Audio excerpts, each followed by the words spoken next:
So Justin and I, we did, the work for the 5-star jobbers. We put the time in to sit down and take, copious notes. What? And I don't do that? I sit right here with my iPad with like a sheet full of notes here.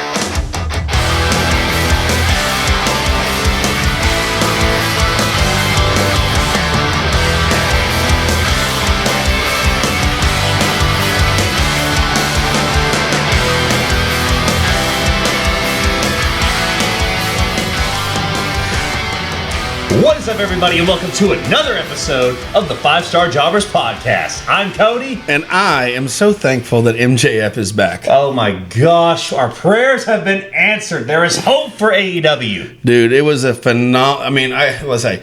We'll get into it. We'll talk about it more. Yes, but, like I thought it would be, it was a good pay-per-view. We'll really have to see how that translates into the weekly segments. But... Adam Cole, I mean, they're trying to sell like he's not back, but he took work. So Adam Cole's back. Yeah. MJF is back. There are some other surprises along the way for Double or Nothing. Really great show. Great weekend of professional wrestling. Absolutely. Fantastic way to kick off, the summer Memorial Day weekend. Blessings to everybody and their families. Anybody who's served or lost. We thank you for your service, and we thank you for the families who have lost loved ones for the freedoms of this great country we live in. So, just great weekend, great wrestling. I'm excited to see what happens on both, for both AEW and WWE going into these upcoming weeks. It's going to be exciting. But before we get into it, guys, I want to thank every single one of you for listening and for subscribing to our podcast. If you haven't already... You suck. No, you don't suck just yet. No, anyway, you don't suck. We love you. We love you guys. But if you're new to us, go subscribe to our YouTube channel. You can follow us on Facebook, Instagram, and TikTok. We're on all streaming platforms, wherever podcasts are. That's Apple's... We're not on OnlyFans yet. No. Or OnlyFeet. Yeah, I'll leave that to you. I'm trying, but they keep saying no. There's probably a reason for that. Too sexy? I don't know. But anyway, guys, thank you for listening and thank you for subscribing to all of our stuff. I want to let you know of some upcoming events that are going to be going on. Specifically this weekend, you'll get to see us live this Saturday night, Panama City at the Guardians Legacy in Rosenwald High School Gym. This is going to be an incredible event. If you want to come check us out and you want to come watch this amazing event, there's going to be some incredible wrestlers on the card here. But June 1st, this Saturday, doors open at 6 p.m. and the bell time is at 7 p.m. Rosenwald High School Gym in Panama City, Florida. If you want tickets and you want more information, you can go to their Facebook page, The Guardians Legacy, or if you want to buy tickets, you can go to theguardianslegacy.com. That's theguardianslegacy.com. We hope to see you guys there. Go support this amazing promotion. They're doing a fantastic job, and you might get to be on TV. It's going to be on the CW. Heck yeah! I'm going to be on the TV! I'm so excited for this, and I hope you guys get to come watch this show. But anyway, guys, let's kind of dive into this amazing Memorial Day weekend of professional wrestling. 2 great shows, King and Queen of the Ring, and then Double or Nothing. Say that 5 times fast. Exactly, yeah. King and Queen of the Ring and Double or Nothing. King and Queen of the Ring or Double or Nothing. There you go. We'll say it once. But anyway, okay. So I didn't get the chance to watch Double or Nothing because I didn't want to pay them out and then be disappointed. Yeah, I'm cheap, but at the same time, I wanted to be invested in something that they had going on. And honestly, the build-up for these matches just wasn't as good, and so I wasn't as invested. No, I get you. But I let him be the AEW correspondent, and then I'm the WWE correspondent for this. And so because I pay for stuff. Exactly. But anyway, we can get into there's a lot of great things that happen. Honestly, I feel like AEW got the best deal out of anything this weekend. I think that Double or Nothing, not to say it was a stronger show, but I think Double or Nothing had more of the more of the shock value, I guess you would say. Say with Adam Cole and MJF returning, that alone is enough to make headlines in the internet. Not to mention, there were a lot of really fantastic matches. There was also some crap. There was a good deal of crap, but there was, it was definitely better than it was negative. So, like I said, a very good show, and it gives them a great opportunity to kind of put the past behind them and move forward. Yes, definitely. So hopefully this will be the stepping stone for them going forward after this Double or Nothing pay-per-view. But I want to start off with King and Queen of the Ring. I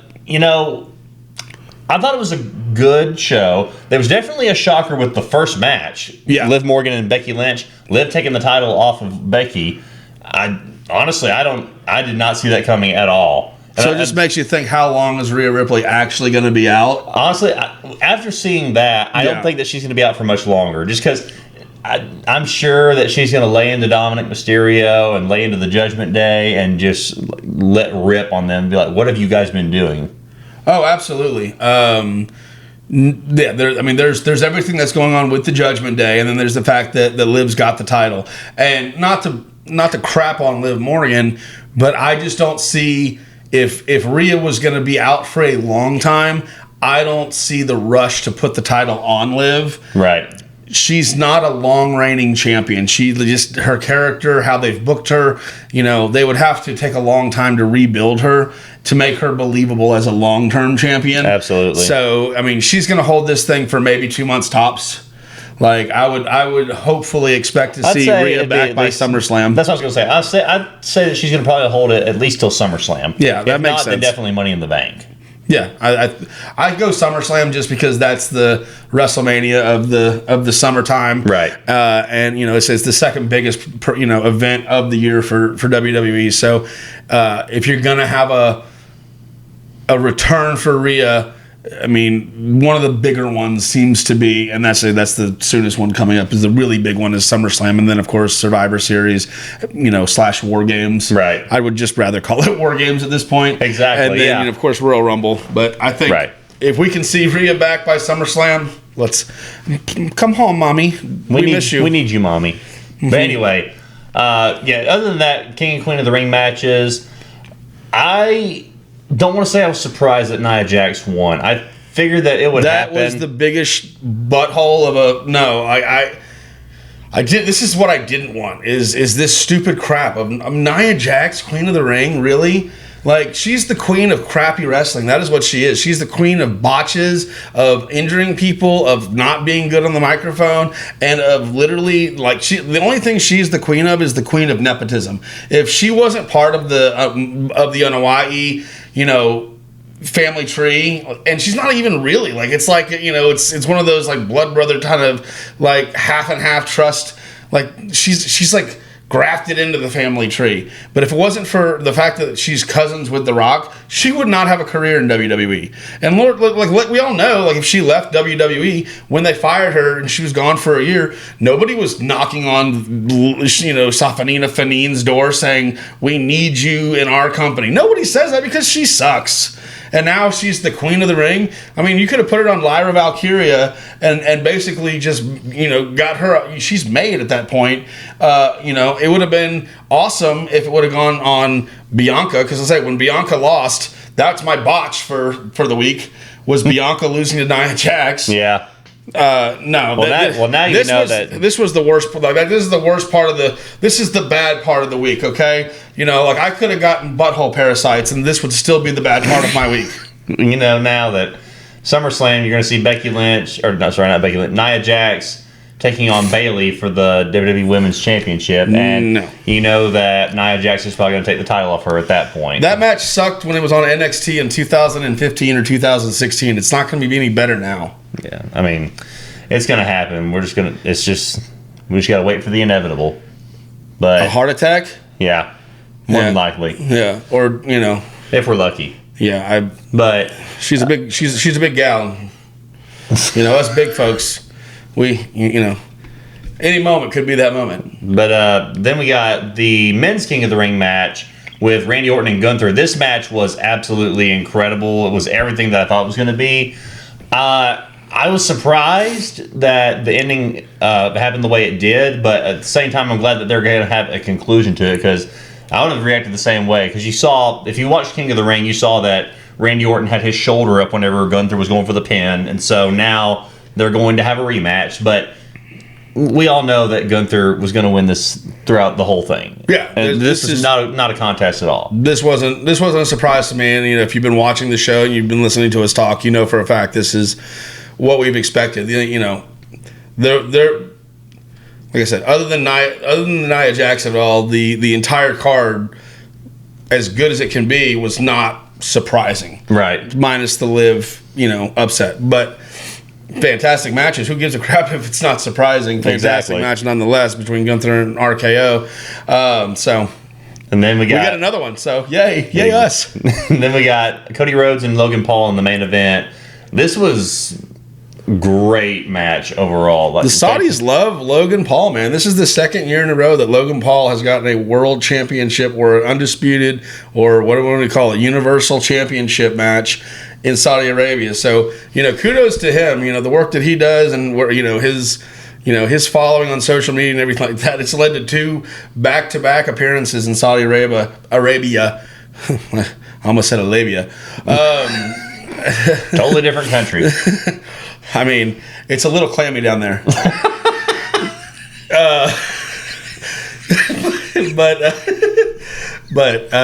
No, really, I mean, I'll say this about Logan Paul. You may not like him as a person, and some people might not like that he's a professional wrestler who's gotten this much of a push in so short a time.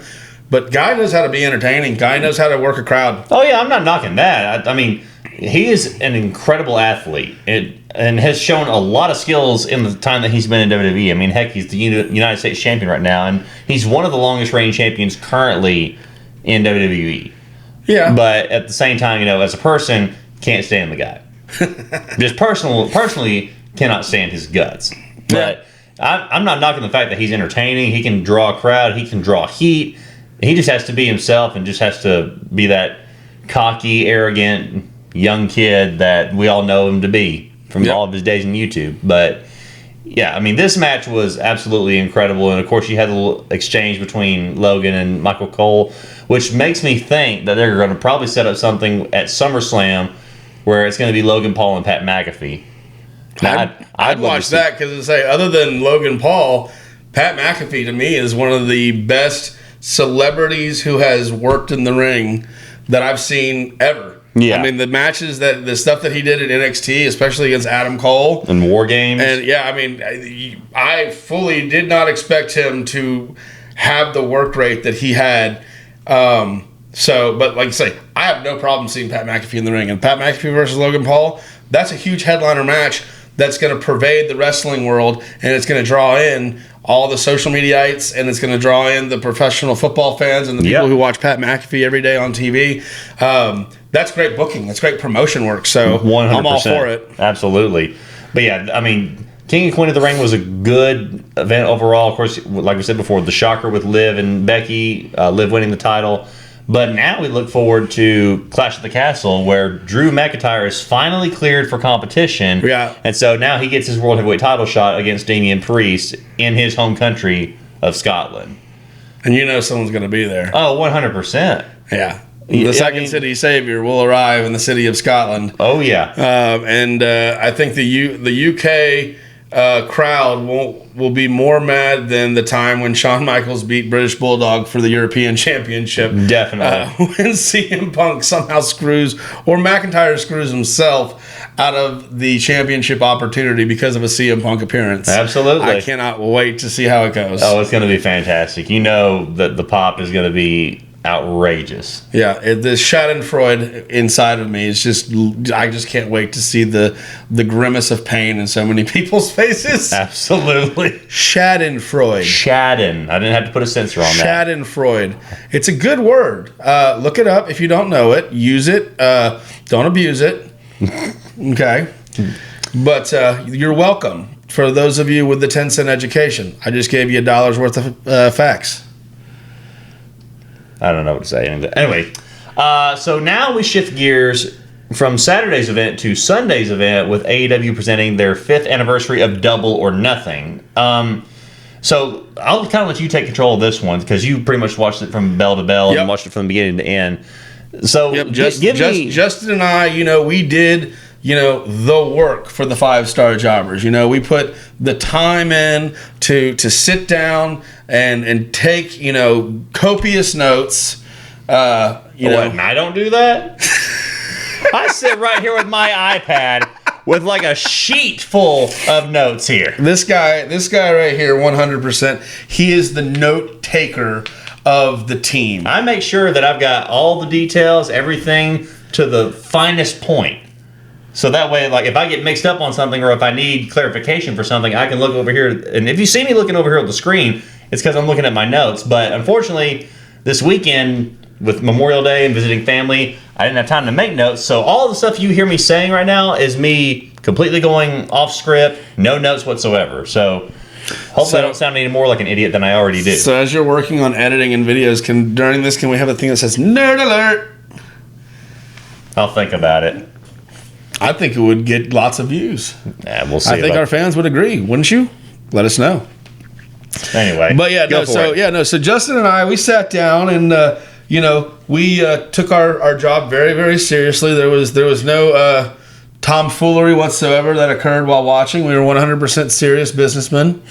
But I can't say with a straight face. I was about to say, yeah, I highly doubt that 100%. There were a lot of wiener jokes, and there were good times had. But no, I'm not sure if I want to go in detail about that. I mean, nothing too long.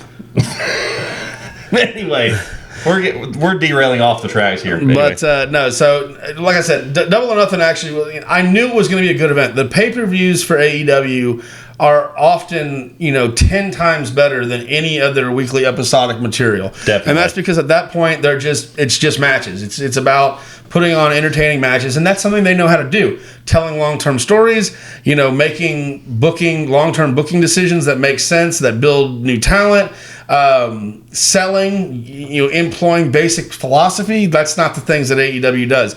But this was a great event. If you didn't watch it, I highly encourage you to go back and watch it. You will get your money's worth. The opening match. So, okay, not the opening match. Of course, you've got like your buy-in matches, which I'm not really going to talk about. No. But your curtain jerker, your real opening match is the AEW International Championship between Roderick Strong and Will Ospreay. And just like say that match alone, you don't have to do anything, except just lay out a basic story, which is what they did. But yeah, just ring the bell. And that's a fantastic match. And that's exactly what this was. It was an absolutely fantastic match. And Roderick Strong, I mean, you think about like his longevity in the business and his ability to like work the way he's worked for so many years.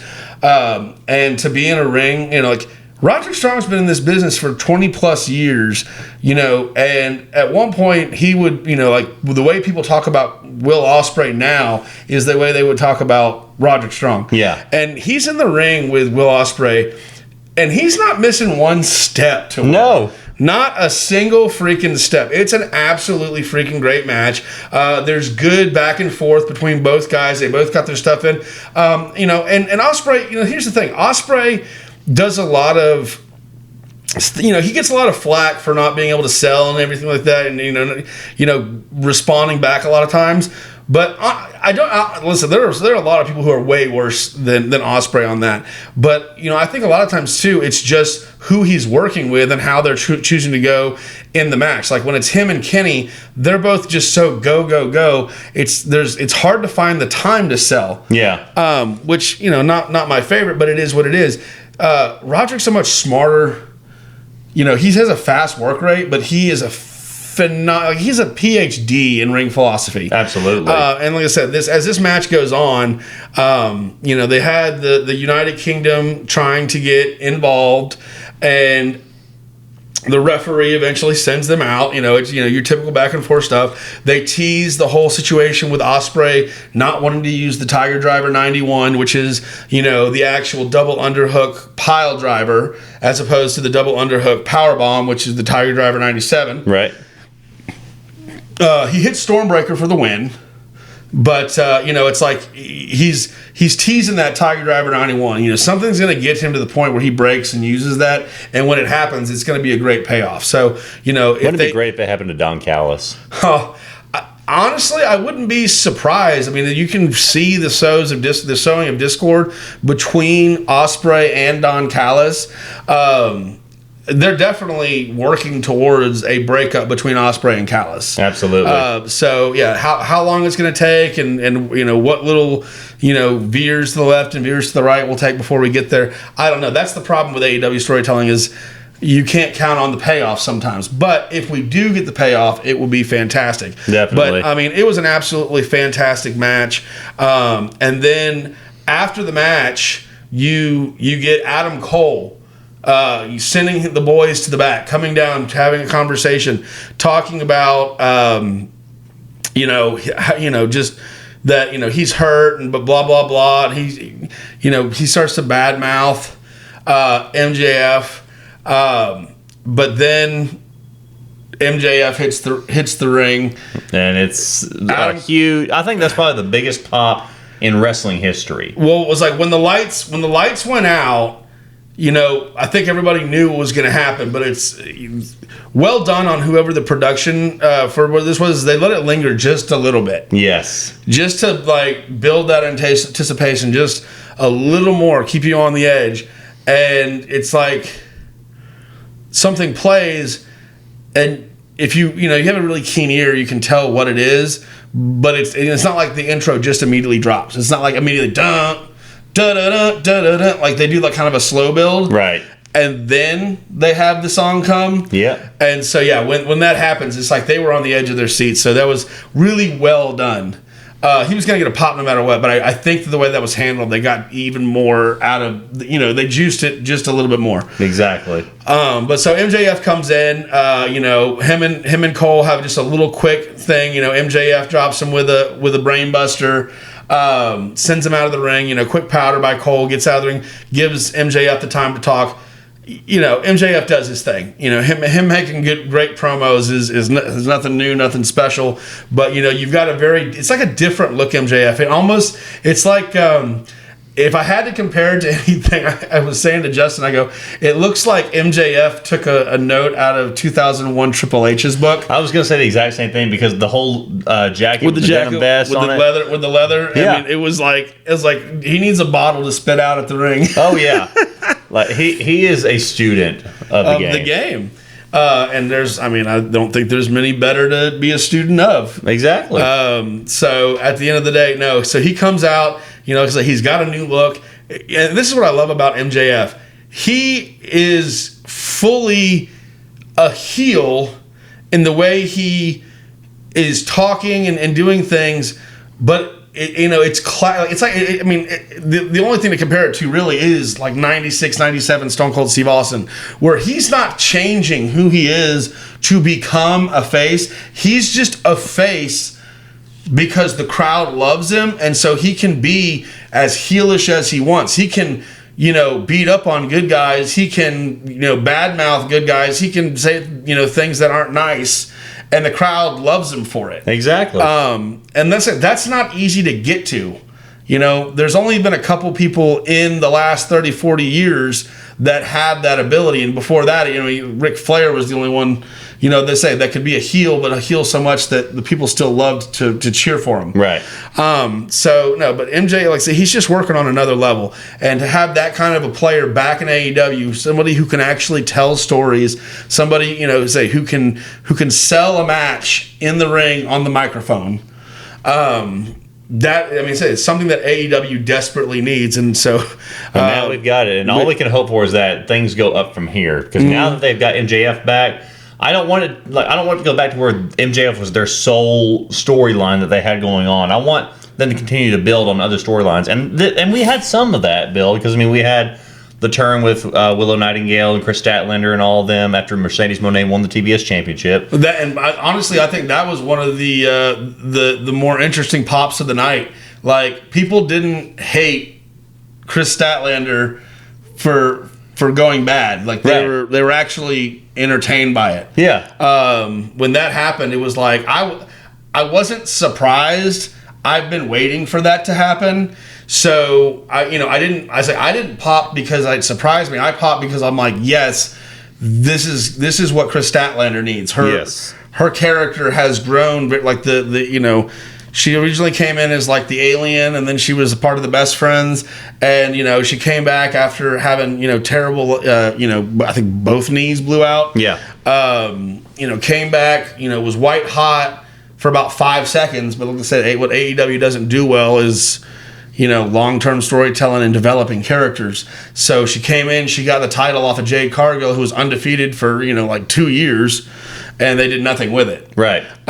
So now they have an opportunity to kind of reset that push with her as a heel, with a very good talking manager in Stokely Hathaway. Definitely. So she doesn't have to necessarily be like a killer on the mic to get over. She has that physique, and she can definitely, if she can just go in the ring and be a destroyer and let Stokely do all the talking, that's a very good heel, and the type of heel that they do not have in AEW for women's division. So that is someone who absolutely can go after Mercedes Moné, or can go after, Toni Storm. Yeah, definitely. So that, I was a big fan of that. And so after the MJF promo, it's hard to follow that, but what followed that was the AEW Trio Championship. Once again, phenomenal match. Nothing like crazy here. Death Triangle's awesome. Bang Gang Gang's awesome. Right. Go, like I said, go watch this pay-per-view. I'm not going to sit there and give you a play-by-play on it, but it's a very good match. And we get a return of Juice Robinson. Yep. To help the Bang Bang Gang take the win.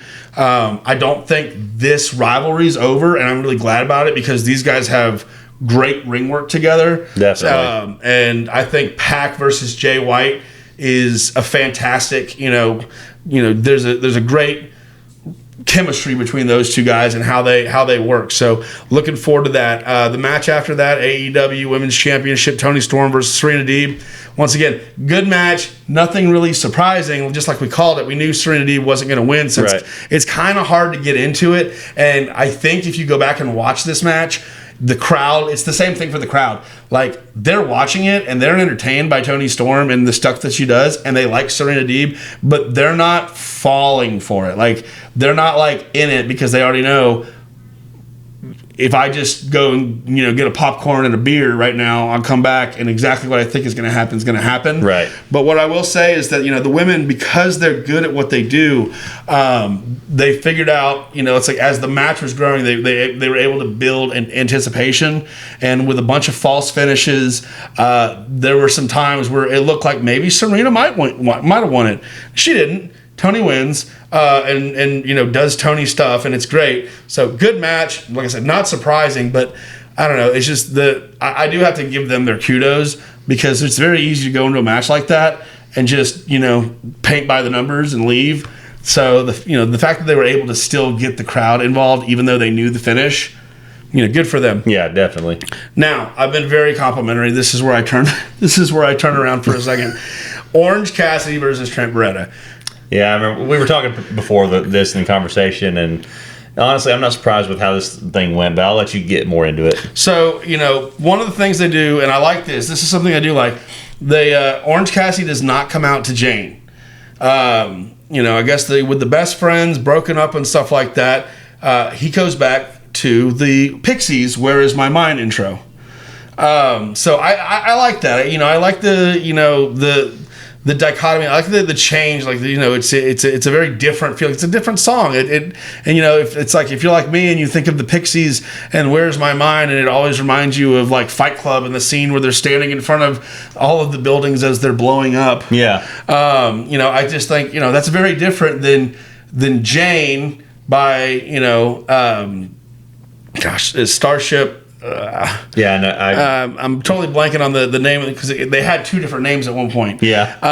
But Jane, where that song comes from, if you're not aware, and just the Orange Cassidy character himself, there is a movie called Wet Hot American Summer that came out in the early 2000s, and Orange Cassidy's character is very much inspired by Paul Rudd's character in the movie. Yeah. And that song, Jane, is the intro song for the movie. So it's very much and that's a comedy buddy movie, haha, a lot of haha, right? Yeah. So to change it from the haha to no more haha, I do like that. I like that nuance. Yeah. But here's the thing. I like nuance, and what I don't like is bad selling. And once again, we talked about this last week. Yeah. And once again, it's like I can't believe they did it again. Well, I think they honestly are just like there are people who are in the writers board, or there are agents who are just like all they want to do is just light a fire and watch the world burn, because they listen to how many people crap on something and they go, let's do more of that. Like, screw you people. Screw the fans. It's like, this is what we want to do. This is what we want to do. We want to put on crappy wrestling matches that, completely ruin psychology. So, once again, there's a spot where Trent pile drives Orange Cassidy onto the apron, and 30 seconds later, Orange Cassidy's up and slams Trent Beretta onto the stairs and is in complete control of the match, as if a pile driver doesn't do anything.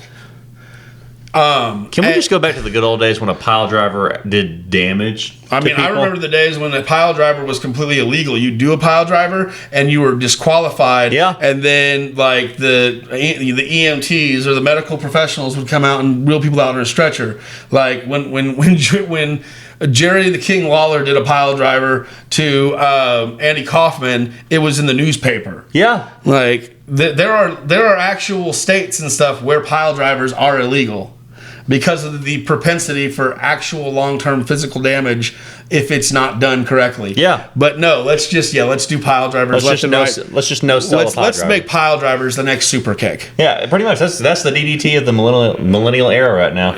Gen Z. Well, either way. Yeah, Gen Z. My bad. Yeah, I'm an elder millennial, so I take offense to anything that you talk about today's generation doing. Super kick is the DDT of the millennial era. Yes, because pile driver is the DDT of the Gen Z era. Yeah, yep. And you guys, you Gen Zs, you suck. Unless you subscribe, then we love you. Yeah. But yeah, no. So, and then what really just pissed me off again is, like I said, so Orange Cassidy, who's already gotten major push from this company and doesn't need anything more, and it's at the level now when he can work with talents and help to get other people over. And you've got Trent Beretta, who's been a tag team specialist for years and years and years, but is a tremendous talent and could be a fantastic singles talent. And now we know that the things that are going on with his tag team partner, who may potentially, Chuck Taylor may like legitimately not wrestle again. Like, that's not a work, that's a shoot. Right. This would be a great opportunity to push Trent Beretta as a singles competitor and to help get him over as a heel. And a win, especially like, whether you want to call it a cheap win or a violent win, cheating with foreign objects or whatever. It would have given him a great push. Would have given him a great push. Would have given him a great opportunity for a return match yet again. Like, he doesn't need to win the series, but he needs to win something. Because if you just keep losing, there's no reason to keep fighting each other, and there's no reason to see Trent Beretta if he can't win matches. And I don't care about anybody. You say the guy who used to say that winning matches doesn't matter. He's no longer involved in wrestling, and he's just trying to stay out of jail. Yeah. Okay. Let's not let that philosophy pervade. Exactly. So that to me, that was a low point of the pay-per-view. I was not a fan of it. But let's say different agents produce different matches. So whoever produced that one, fire them immediately. I pray that you give Balt Lice.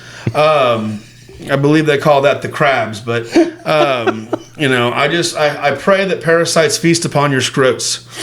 All right. Then the next match, the FTW Championship, Chris Jericho, Hook, Katsuyori Shibata. No. Yeah. That's all I have to say at this point. No, and move on. Yeah. Exactly. Jon Moxley, Konosuke Takeshita. Once again, great match. Who cares? Yeah. But there was nothing about this. I mean, I knew it was going to be a great match, but it's like, can we stop? Why? Can we stop with Konosuke Takeshita? Like, does he sell any tickets? Like, does anybody go, "Oh, I can't wait to see a Konosuke Takeshita match"? I'm sure some people do, but some people who speak English.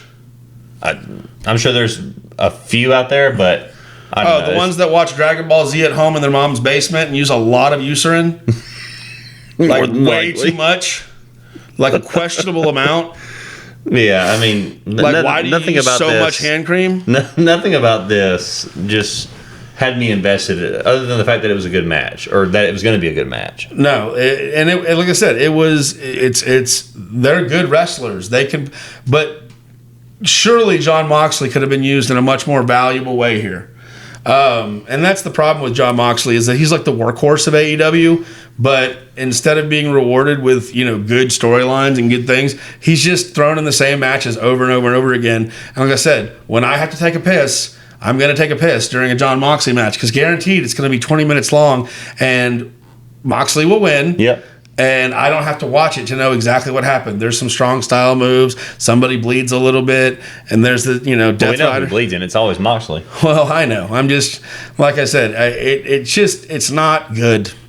And Jon Moxley deserves better. Konosuke Takeshita, send him back to New Japan. I mean, Konosuke Takeshita is, to me, that gets used the same way when Okada was in TNA. And yes, Okada was in TNA before he got big in New Japan. Yeah. And Konosuke Takeshita could probably go over and get bigger in New Japan, but he's not getting over in AEW. No. I go back to MJF. They should call him Take because I take during his matches. So move on. Yeah. The AEW TNT Championship match. Okay, so this was my mark out of the night match. Oh, yeah. And I sent him a text to let him know what he was missing. Oh, I saw it on TikTok. And so I don't care. I saw it live. Yeah, I wish I saw it live, but I saw it on TikTok. I was like, oh my gosh. This is, what's great is, you have to know watching this that this is what Edge wanted to do in WWE, and not what he was allowed to do in WWE, because it's almost the exact same intro as what the WrestleMania one, where he comes up but he's wearing that stupid mirror outfit. Yeah, like the disco ball skull mask or whatever it was. Yeah, that thing was so dumb. Yeah. But yeah, no. He comes up, and so he doesn't come out to Metalingus. He comes out to South of Heaven by Slayer. Yeah. Fires and dark, blah blah blah. But he comes up from the bottom within the circle of flames, a la the Brood, and it says Adam Copeland, the Brood, and you're like, okay, are they gonna do it right tonight? And I knew it was happening before it happened.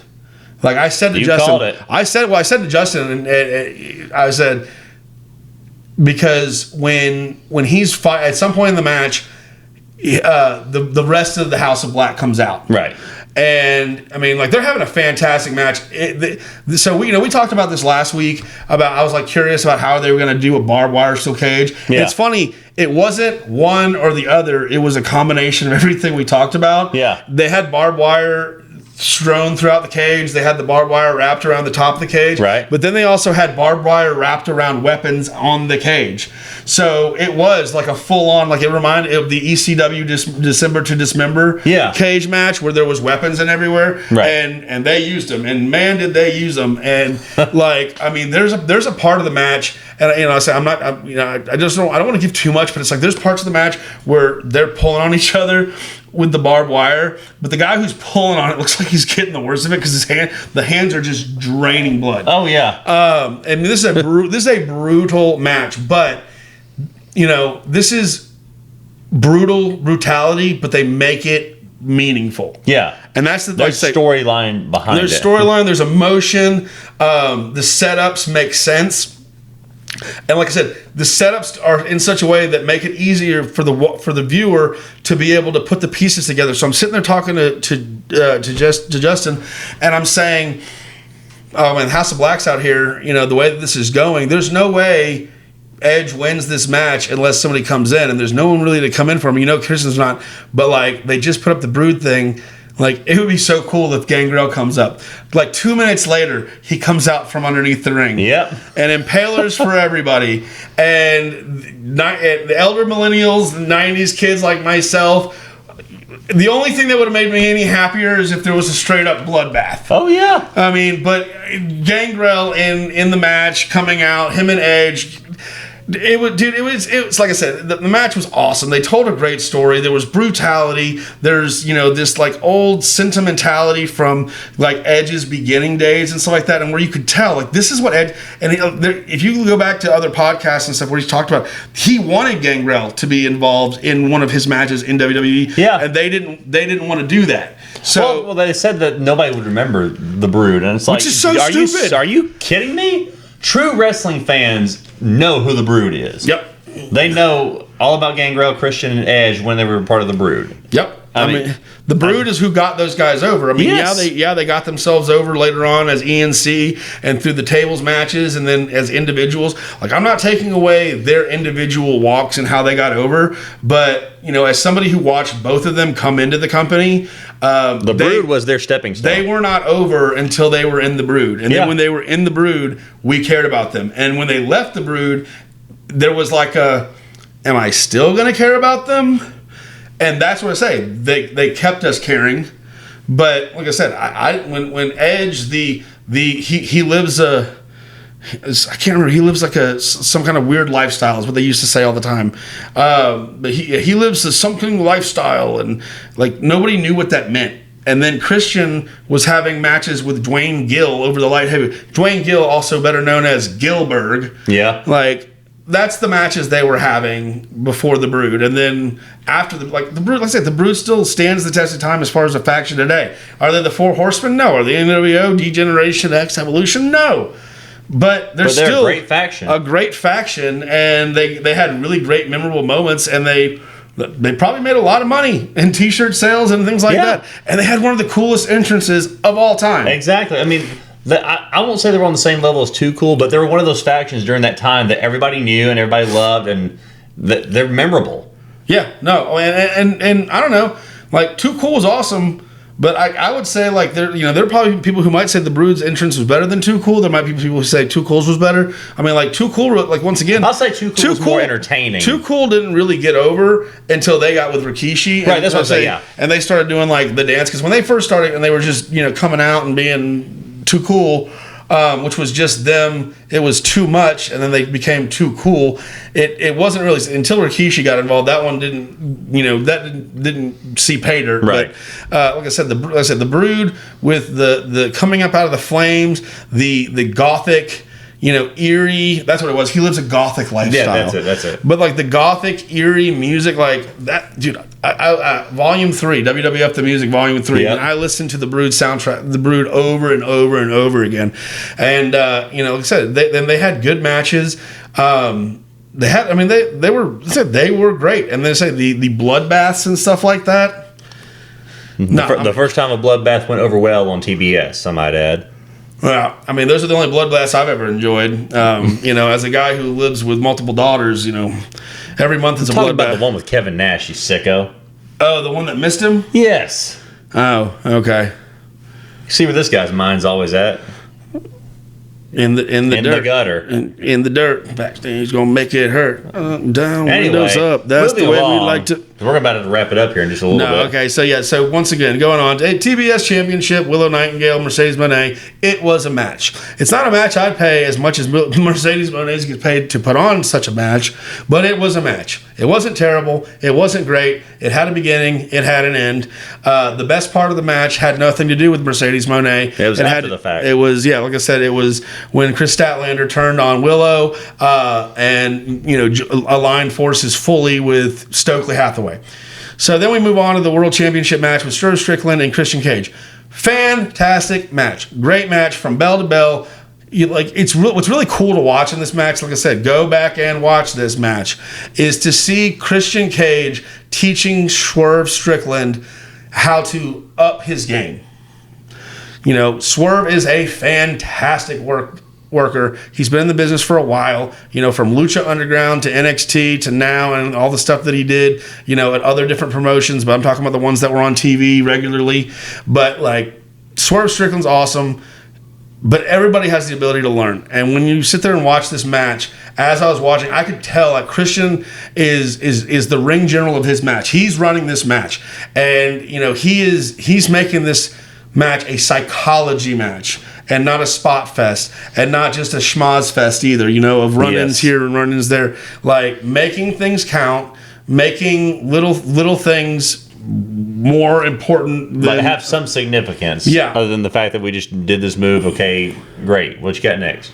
Yeah. And so, like I said, this was not, like I said, this is not a spot fest match. This was not like who could, they didn't go out there and have they weren't trying to have a Dave Meltzer 5-star match.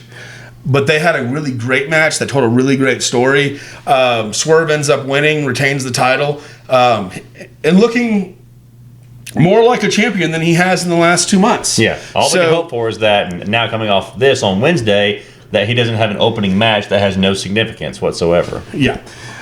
So that concludes the good things I have to say for the AEW Double or Nothing, because the last thing we'll talk about is the abortion that was Anarchy in the Arena. I think it's safe to say that this is going to be our botch for the week. This is a botch for the year.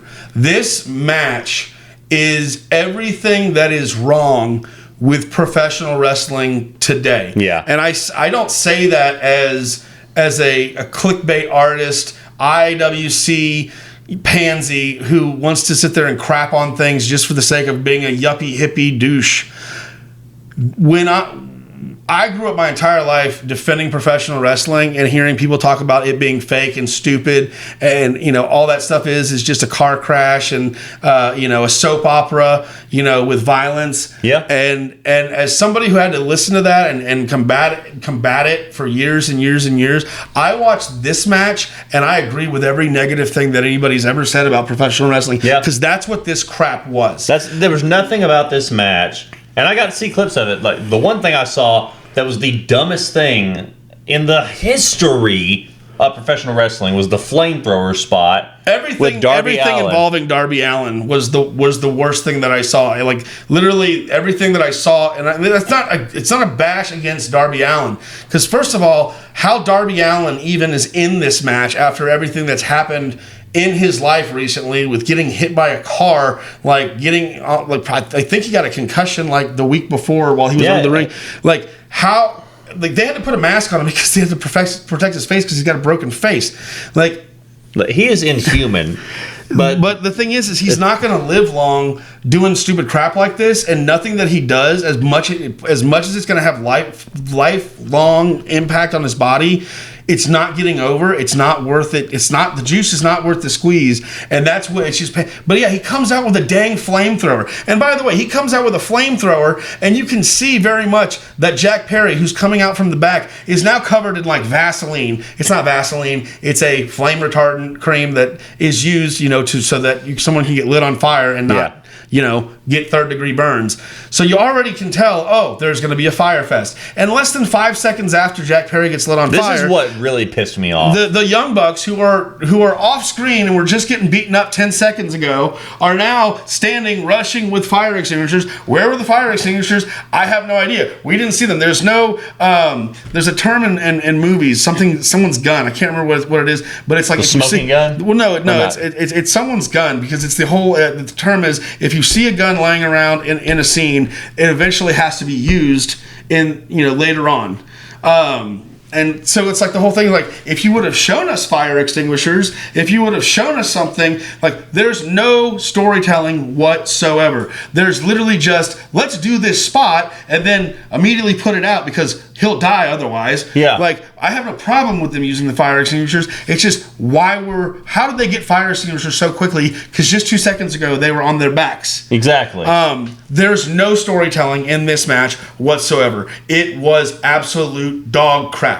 Everything they did was just a spot fest. There's a bump at one point where there's an exploding chair. How the chair had an explosive on it, they didn't show us. Even seeing the explosive on the chair, you didn't see it until after they hit him, and they go, "Oh, that's an exploding chair." So there was no buildup to an exploding chair. They just used an exploding chair. And then there's another set of series where they have Air Force Ones and they're super kick partying with tack shoes. Yeah, it's. And by the way, people are getting super kicked in the face, and they're not bleeding. No. This was awful. Yeah. If the people responsible for this can be collectively thrown off a cliff, AEW has a chance to be a successful company. But this crap continuing to be considered part of their show is why they will never even get close to the take rates, buy rates, the money that WWE makes on a weekly basis. And you, by the way, Double or Nothing, if you're smart to the business, you could see the show is probably 2/3 sold out. Yeah. 2/3, not sold out. The hard camera side was still, you could tell, not full. They could only show the semicircle of the arena. This is one of your largest pay-per-views of the year, and you're not fully selling out. And you know why? Because this crap right here. I'm sorry. There doesn't need to be, Star Wars level trilogy story told in order for wrestling to be good. But this is just crap. Yeah. Well, I mean, it's like you said, as wrestling fans, true wrestling fans, we spent our entire lives when we were kids trying to defend it, saying that it's not all flaming tables and thumbtacks. Like, there is actual psychology, there's actual storytelling, there's actual professional wrestling that goes on in this sport.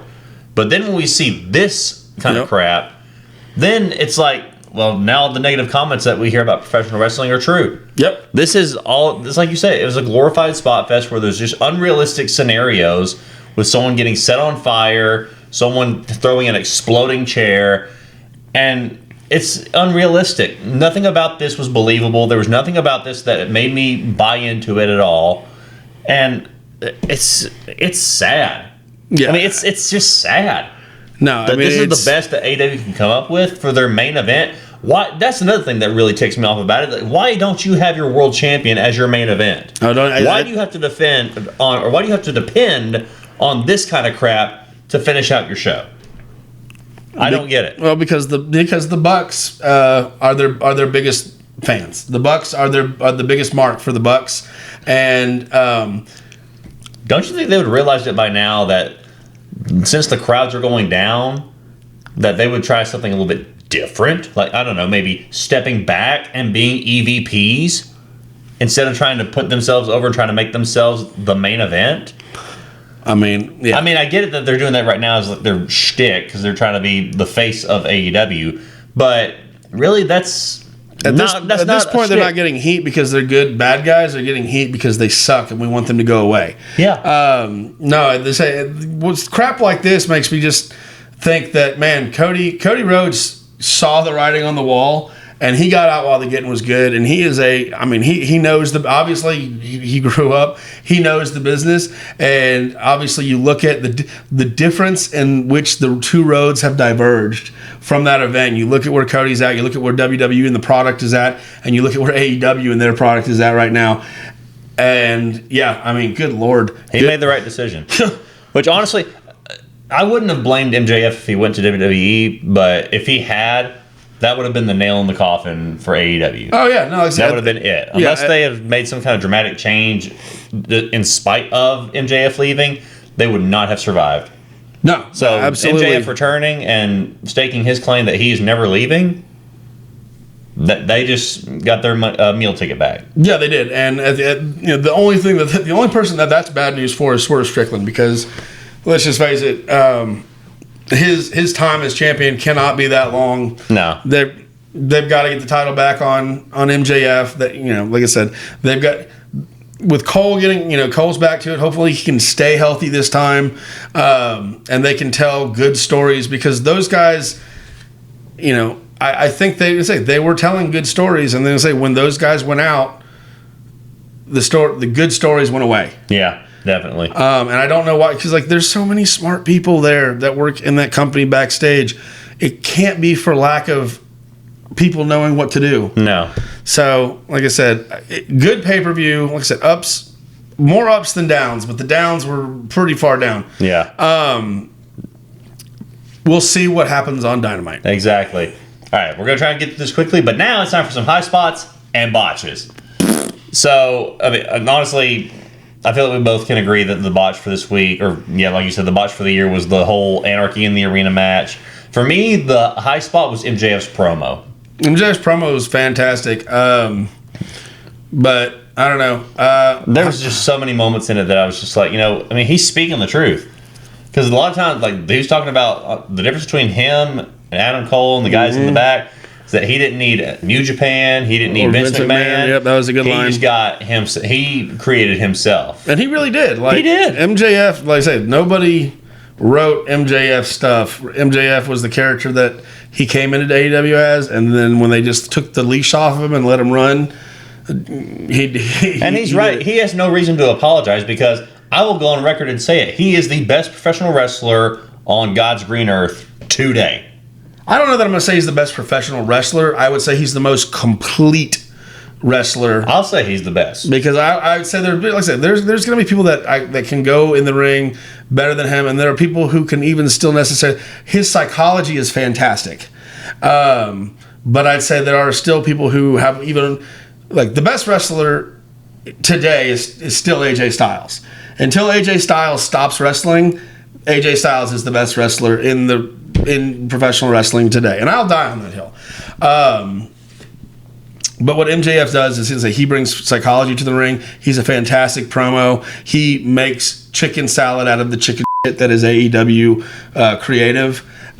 So yeah, kudos to him. And like I said, when AJ Styles retires, you might hear me say he's the best professional wrestler in the business. But you know what? He believes that he is, and he earns every merit that he has. Yeah. So, yeah. Well, he believes it, but you can't dispute it. No, I'm not disputing it. I'm just going to sit there and say, let's say AJ owns it. Like I say, that he owns it. He walks around. He has no mortgage. He pays no tax on it. He owns it, and until he puts it in his will, and until it's bequeathed to yet another, it belongs to the phenomenal one. Right. High spot. Like, I'd say the return of MJF and Adam Cole collectively is my high spot, because I'm happy to see those guys come back.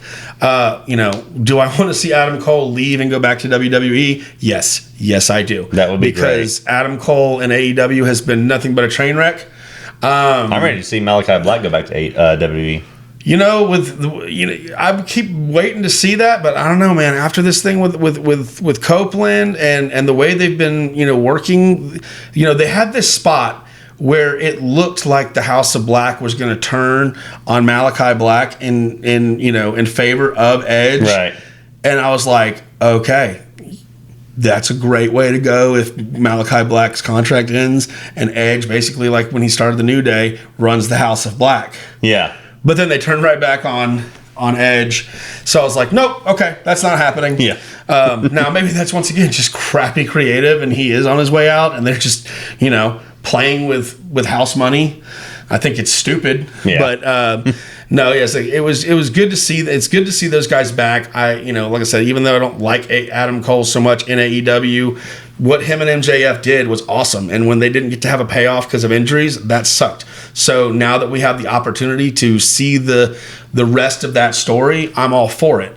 So that's my high spot. But say my botch, yes, Anarchy in the Arena is my main botch. But coming in a close second, putting the crown on Nia Jax. Yeah, I agree with that. Yeah. But like I said, it's just the inevitable is that Nia Jax is going to be champion by SummerSlam. It's going to happen. Why do you say things to hurt me? I don't say it to hurt you. I'm just saying it's the fact. The way that the trajectory is for Nia Jax right now. They can't even fit on her. Well, the thing is, they're going to have to double the strap size. Nah, she can wear it on her shoulder. But anyway, the fact is, the trajectory that she's on right now, it only makes sense that they're going to try and put the title on her by SummerSlam. Yeah, until she permanently injures one of their best wrestlers. I'm sure she probably, with the Annihilator that she did on Valkyria, I'm surprised she didn't break all of her ribs. Well, what Lyra has working for her is that she's 80 pounds. So, but still, beware of the hole. Anyway, guys, that's our episode for this week. Thank you so much for watching, and thank you for listening. Like we said before, we're on Facebook, Instagram, and TikTok. Subscribe to our YouTube channel to see all of our content from our commentary episodes as well. And like we said earlier, upcoming events this weekend, June 1st, the Guardians Legacy in Panama City, Florida, Rosenwald High School Gym. Doors open at 6, bell time is at 7. If you want to get more ticket information, go to their Facebook page, The Guardians Legacy, or go to www.theguardianslegacy.com. We're excited for this event. We're excited to see you guys there. But like we always say, guys, thank you for watching, and thank you for listening. But as always, keep it 5 stars.